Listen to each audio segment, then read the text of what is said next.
Vous êtes maître Florence Diffre.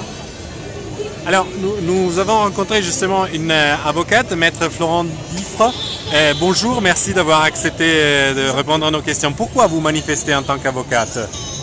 Parce que, parce que par solidarité avec tous les autres salariés et tous les travailleurs qui sont là, et puis parce que nous aussi, par rapport à notre statut d'avocat, notre système de retraite est remis en cause.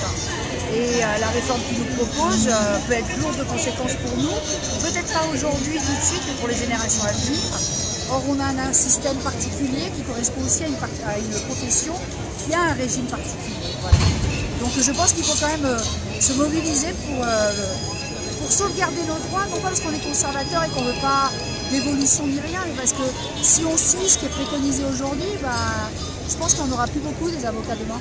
Justement, votre catégorie professionnelle est souvent, peut-être à tort aussi, considérée un peu privilégiée parce que vous êtes des professionnels, et un peu comme les notaires, etc. Mais est-ce que c'est vrai que ces derniers mois, ces dernières années, aussi la catégorie des avocats a quelque part subi une baisse des conditions de vie, une baisse de...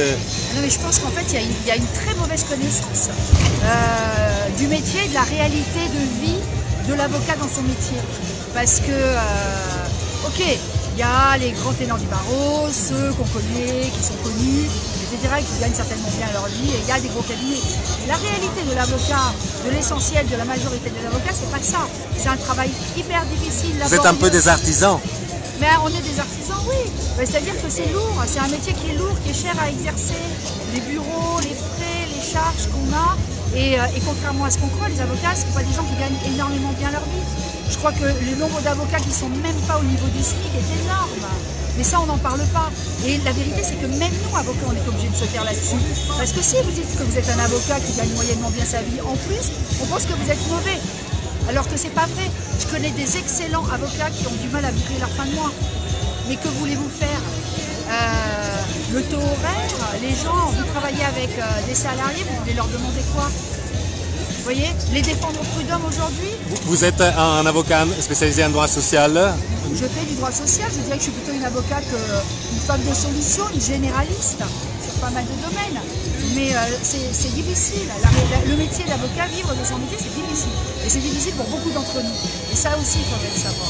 Et cela pourrait être aussi un message que vous envoyez en tant qu'avocate, disons votre catégorie, aussi aux jeunes qui vont commencer ce métier. Il faut qu'il y ait des avocats indépendants. Moi, je suis un petit cabinet indépendant et je pense qu'il y en ait et qu'il y en ait beaucoup. On en a besoin, d'accord? Et je pense qu'on fait un métier, je fais un métier que j'adore. Je veux dire, mon seul problème dans ma vie professionnelle, c'est pas l'angoisse des dossiers, c'est pas le rapport avec les clients, c'est pas le rapport avec les magistrats, c'est d'être obligé de me dire il faut que je facture, il faut que je paye mes factures. Et ça, je veux dire, au bout d'un moment, c'est notre réalité. Et ça, il faut le savoir. Et voilà. Et je pense que voilà, les avocats, on a besoin de nous. Et c'est important qu'on soit là. On est un état de droit, il faut qu'on le reste. Et si ça continue comme ça, on ne va pas le rester longtemps. Et justement, quel est votre regard en tant qu'avocate sur l'état de la démocratie dans ces pays, la liberté d'expression par exemple? Si moi, ce que j'en pense, si vous voulez, on passe votre temps à vous dire « oui, mais regarde ailleurs, regarde ce qui se passe ailleurs ». Alors je ne vais pas regarder ce qui se passe ailleurs, parce que je vais regarder là où je voudrais aller, plutôt que de me dire que je vais regarder en bas pour me dire « ah bah, on pourrait dégringoler encore plus bas, on va essayer de remonter le niveau ». Je pense que bon, on est dans un état, dans une démocratie, mais si on n'est pas plus concerné, on ne va pas l'être longtemps, d'accord? Il y a eu d'énormes réformes qui sont hyper attentatoires à cette démocratie. Les gens, enfin je veux dire, on veut plus de liberté, on veut de la sécurité. Je le comprends aussi, moi aussi, on a besoin de savoir, de manger, etc. Mais il faut qu'on soit beaucoup plus motivés, concernés. Je veux dire, tout le monde devrait être dans la rue aujourd'hui. Vous voyez? Nous les avocats, regardez, on doit être là, on est deux. L'ordre des avocats, la Caisse nationale des barreaux, oui, mobilisez-vous, la réforme, c'est inadmissible, il faut se mobiliser. Pour autant, il y a quelques mois, il y avait plein de tribunaux qui avaient été... Ils sont où? Je veux dire, ils sont où? Et je ne joue pas la donneuse de leçons, loin de là, mais et je connais moins bien l'autre système que plein d'autres de mes confrères qui en parleraient bien mieux que moi. Mais tout simplement, ils sont où? On est où? Vous voyez? Donc la rue, c'est l'endroit où on peut être tous ensemble, parler et exprimer quelque chose de réel. Parce que finalement, quand on parle et quand on dit les choses tranquillement, ben, personne ne nous écoute, quoi. Voilà. Bref, et aujourd'hui, ce système des retraites, travailler plus longtemps, c'est super bien. Mais quand on connaît déjà le taux de chômage à partir de 50 ans, croire qu'à 58, 59, 60, on va trouver du boulot, c'est quoi cette blague?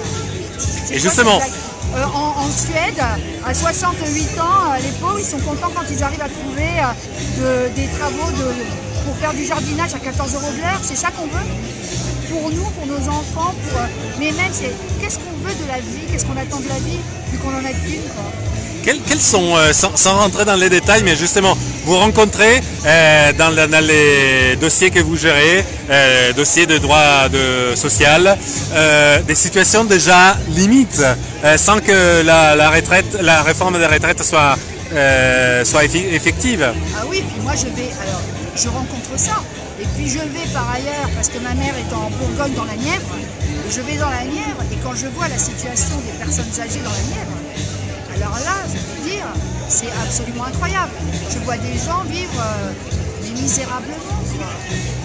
Je veux dire, mais quelle est la dignité là? Des gens qui ont travaillé toute leur vie. Je veux dire. Alors après, on va vous dire, il y en a, ouais, mais ils ont leur retraite tôt, etc.